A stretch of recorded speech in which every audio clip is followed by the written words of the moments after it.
What's up, fishing addicts? Welcome to my channel, and on today's show we'll be discussing salmon lures. Recently I made a couple salmon videos, and especially number 2 was for action packed, and a couple of you guys asked me which lures and what I do exactly to catch them. Well, here's the breakdown. And before I show the lures, if you haven't subscribed to my channel, please do hit the subscribe button and crush that like button. And let's get to the lures. For my favorite, it will be one of these. This is from MEPS, size number 5. And this is more for salmon than anything else. For trout, I like to use size 3. The orange color was working great for me. I tried a couple other colors, chartreuse and white. They weren't getting that many bites, or they weren't chasing it at all. I was using the gold color, golded blade, because the water was a little bit muddier. But when the water clears up, like if you're fishing in the harbors, I would go with size 5 and silver blade, just because you'll give more flash, and they seem to really like it. And the reason I picked these over something like this is they have a little bit heavier wire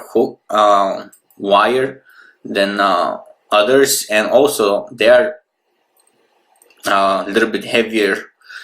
So you can use them in the harbors. All you gotta do is just cast it and wait a couple of seconds, wait for it to sink down, and start reeling. The only thing I do with these is, with the inline spinners, I do add a snap swivel. You don't have to add a snap swivel. I know a lot of people are really against it for some reason, but you do need a swivel. The reason why you need a swivel is to prevent line twists. At times it twists up your line, and I was fishing with 12 pound, and if you're fishing anything below 15 or 20, that line twist will cost you fish. And the other thing you can do is, they don't have the greatest hooks, so if you want to replace them, go for it. What I do is save myself the hassle. I just sharpen them a little bit. Either way, if you're fishing on the river with a heavy setup like this, you're gonna end up snagging a few rocks, and the hooks go down pretty fast. So it's a good idea to have a hook sharpener with you once in a while. Just check your line and check your hooks. And the other thing, number 2, it will be a square bill crankbait. What set this one apart was not the colors or the UV stripe or anything, but it was the sound. Actually, this is one of the loudest crankbaits I have, and they were really, it was really aggravating them, especially I'll cast, and they'll hear the sound and they'll just attack it. Most of the time they will smack it, but I did have 2 that actually bit it, and it did held up pretty well. So most definitely, if you have a couple of feet deep water, I'll go with the loud crankbait. And like I said, this one was really loud compared to others that I have. Like, I don't know if you guys can hear the difference. So this one is really loud. And also for I like to use these as well. I did replace on this one the hooks. These are owner. Instead of having 3, he has 4. I didn't use this one for kings, but I was aiming more for, when I had the idea for this one, I was aiming more for trout. So I did put in an orange. They do seem to key on. I can't even talk anymore. I don't know why. They do seem to key on orange more than any other color. I guess it's simply because of the eggs orange, the fresh eggs.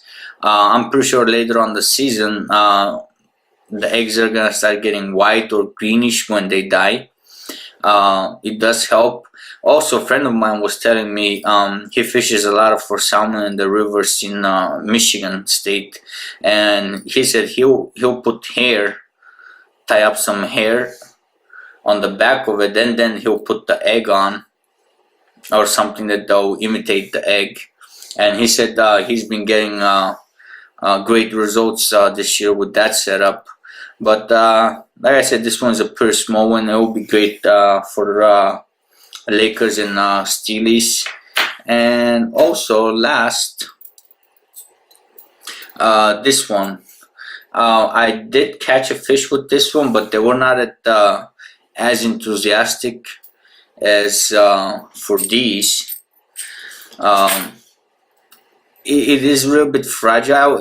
It's already bent, and it's not swimming right anymore. Like I said, it has a lot thinner wire than the MEPS, but it did work pretty well. It is a little bit lighter, so I did wait a couple more seconds for it to fall down, but I could have gotten maybe a bigger one, or I'll just get a wire and make it my own sometime in the future. But I hope these tips help you out, guys. And like I said, if you haven't subscribed already, subscribe. It does help me out a lot.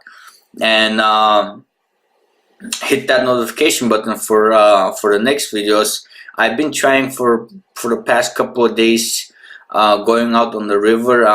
We did have some crappy weather, snow and ice mixed in, brutal winds, and I did have a couple of family events going on, so I couldn't fish for the last 2 weeks. That's why I haven't put up a video, but hopefully for the next couple of days I'll have a couple of videos for you guys, how to target smallmouth during the winter in the river systems.